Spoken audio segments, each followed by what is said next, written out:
When I was a sophomore in high school, my creative writing class was given an assignment to write letters to ourselves 25 years in the future.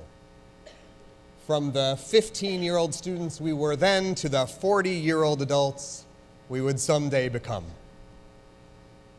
Here's how my letter began. Dear 40-year-old me, hi, how are you? This is your 15-year-old self. I'm writing to ask what your life is like now that you're 40 years old.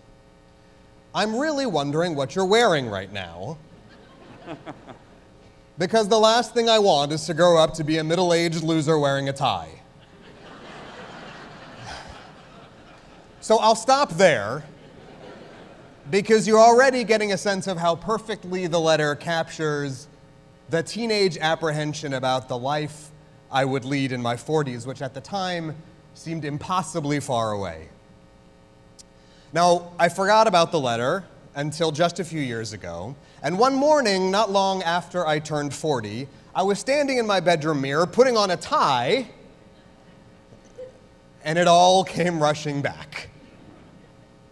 That adolescent anxiety instantly resurfaced, now mutated strangely into the unique self-doubt of a person in his 40s. And as I stood there, trying to come to terms with the fact that despite my best efforts, I had apparently still grown up to be a middle-aged loser wearing a tie, a flood of questions arose to confront me. My God, what if this isn't who I'm supposed to be? And if not, then how do I become the person I am supposed to be? What am I meant to accomplish in my life? How do I make that happen? And why is it suddenly so painful to ask those questions again, just like it was when I was 15 years old? I recognize now that I'm not the first person in history to have had an experience like this. All of us are familiar with the erratic turns that midlife can take.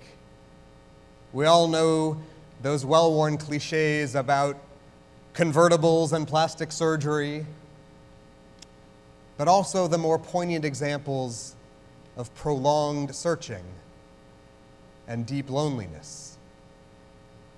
The stories are familiar to us just as they have been for centuries of human culture. It was in midlife that Captain Ahab was driven after the white whale, Thoreau toward Walden Pond, Hamlet to vengeance, and Antony to Cleopatra.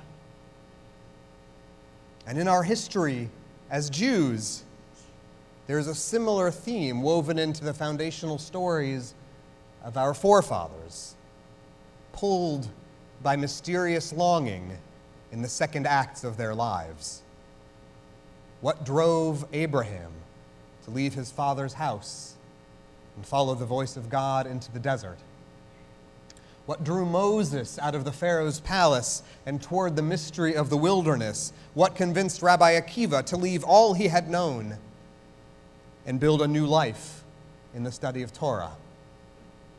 Was it hopelessness or despair? Was it restlessness or boredom? What was it inside them and inside us that sparks the disquiet of midlife, which leads at time to newfound fulfillment and enlightenment, but seemingly just as often to self-destruction? Well, in recent years, the midlife slump has been explored in many scientific disciplines: medicine and biology, psychology, gerontology. All of them reaffirm the common experience of questioning or crisis during the middle decades of one's life. When researchers graph a person's level of happiness through the course of his life, they consistently come to the same conclusion. Over the years, human happiness nearly always traces one clear pattern: a deep U-shaped curve. It peaks in early adulthood, then quickly moves into a precipitous downward slope, that usually bottoms out in one's 40s. And after that dip in the middle decades, it abruptly reverses course and begins a steady increase through the second half of one's life. And this U-curve, as it has become known, is consistent throughout the world across geography, culture, economic status. The curve remains even after adjusting for the challenges that people commonly face during midlife: relationship problems, illness, financial struggle, and so on. And the curve is so steep that, statistically speaking, just aging from 20 to 45, one experiences a net loss of happiness comparable to being fired from a job. Being a middle-aged person nearly doubles the odds that one is using prescription antidepressants. Now, of course, the fact that the curve is shaped like a U means that there is good news to share as well. The disappointments of midlife nearly always give way to happiness later on. In just about every study, subjects in their 60s, 70s, and beyond report levels of fulfillment and gratitude higher than the ones they experienced in their 20s. Older subjects report feelings of calm satisfaction, in contrast to the competitiveness, restlessness, and self-doubt they felt when they were younger. These subjects report that they have changed and begun valuing their own self-worth by how much they give, not by how much they earn. That helping has become more important than succeeding. The numbers are so striking that one researcher has concluded that the peak of emotional life may not occur until well into the 7th decade or even later.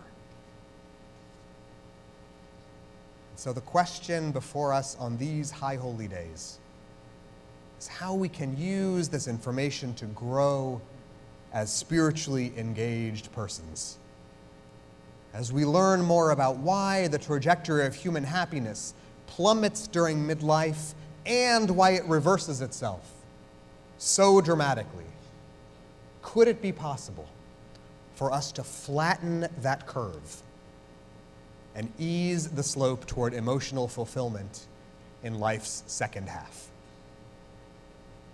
After extensive study, researchers believe that they have finally isolated the factor that allows for that strong emotional rebound, and it is this: the ability to maintain proper perspective about the passage of time.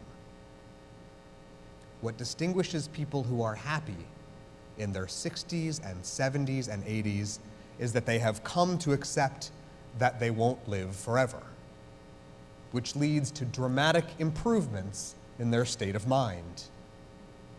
It's surprising, but it's true. I want to share with you an excerpt from the findings of one of the researchers who led a study at Princeton. She writes, "As people age and time horizons grow shorter, people invest in what is most important and derive increasingly greater satisfaction from these investments. The goals that are chronically activated in old age are ones about meaning and savoring and living for the moment." Midlife is a time when one starts becoming more realistic and more accepting of one's limitations, which in turn means being less disappointed by one's failures. Scientists find that younger people unfailingly overestimate how satisfied they will be 5 years in the future, while older people consistently underestimate when they're asked the same question. One researcher notes that healthy older adults are less likely to feel unhappy about the things they can't change, a trait which he calls poetically reduced regret responsiveness. Maintaining the right perspective about time's passage makes us more satisfied with our lives, and it also expands our capacity for compassion and empathy and patience. And now I hope it has become a bit clearer why the new science about midlife crisis is relevant to our work on these holy days. Recognizing that our time is limited allows us to reprioritize our lives and activates the formation of our spiritual character. And so it moves us closer to one of the primary goals of Jewish life, the cultivation of wise-heartedness, to which we are specifically called at this time of year. This new awareness can direct our work during the holidays and through the year ahead. Whether we find ourselves tonight on the downward slope of that U-curve or ascending out of it toward the years of fulfillment that I pray await us all. Science has now affirmed how often we are wrong about what will make us happy. During the years when our bodily vigor and earning potential and social influence are at their peak, our happiness paradoxically diminishes. But as Judaism has taught repeatedly over the centuries, the thrill of acquisition, of ownership and power and wealth simply does not make us happier. Happiness comes after the novelty of new experience, after the thrill of experimentation and adventure have worn off. Incidentally, this is why people stop going on blind dates after midlife. Real, enduring contentment comes from three practices that comprise the anchors of Jewish life: belonging, behaving, believing. If you want to make for yourself a life of satisfaction, the most efficient way to do so is to find other people who share your beliefs about the world, with whom you can spend time and engage in rewarding ways of living in the world. Friends, we're about to spend 10 days hearing the same reminder over and over again. Time is passing. The book is being written. The gates soon will close. This helps motivate us not because it's scary, but because it's true. It offers the kind of hard, bright truth that burns away distraction. It affords us an unobstructed view from this precipice here, overlooking the high holy days, and it extends to us the same promise as the middle years of our lives. All we need to do is stop wasting time and pay attention to what really matters. If we do that, we will find that our vulnerability instantly gives way to new strength, our stubbornness to openness, competitiveness to generosity. And we will know with calm confidence that better things are waiting for us. It's a perspective that I suppose is always invisible to panicky 15-year-olds. Sometimes, of course, panic comes naturally when we see that the road on which we are about to travel is rugged and pitted. But the path will grow smooth. The road rises, and so do we. We climb summits we never knew existed. The air around us and the earth under our feet grow more forgiving. And we can soon glimpse just up ahead a sunny, high place where we will see all of our blessings with new eyes. We need only to make this trip together. All of us mapless travelers on unfamiliar terrain, but all of us walking together, comforted by the knowledge that we will arrive to the place that calls us. Science has now finally freed us to abandon old myths about midlife as an embarrassing, lonely phase of self-absorption. But we can establish in its place a new understanding that those are the years when the most meaningful internal shift of our lives takes place. A period of inner growth when we are coaxed gently forward toward the wisdom granted by time.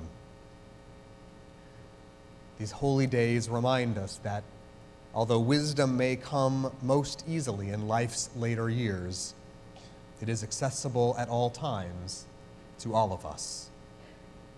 These days remind us of our ability to generate resilience and joy by working in company with each other, to increase our happiness by belonging, behaving, believing together, even though, or perhaps because, our time is limited. There is bright landscape ahead, and it longs to unfold itself before us. It yearns for us to accept its promise of plenitude. In this new year that has just now begun to unfurl, may we all know goodness and growth, sweetness and joy. May our eyes be made young by our oldest dreams and our ears opened to that murmuring voice calling us from the desert, inviting us into wisdom and into the satisfaction of knowing that we have finally grown up, that at last we have become the selves we were always meant to be. May this be God's will. Amen.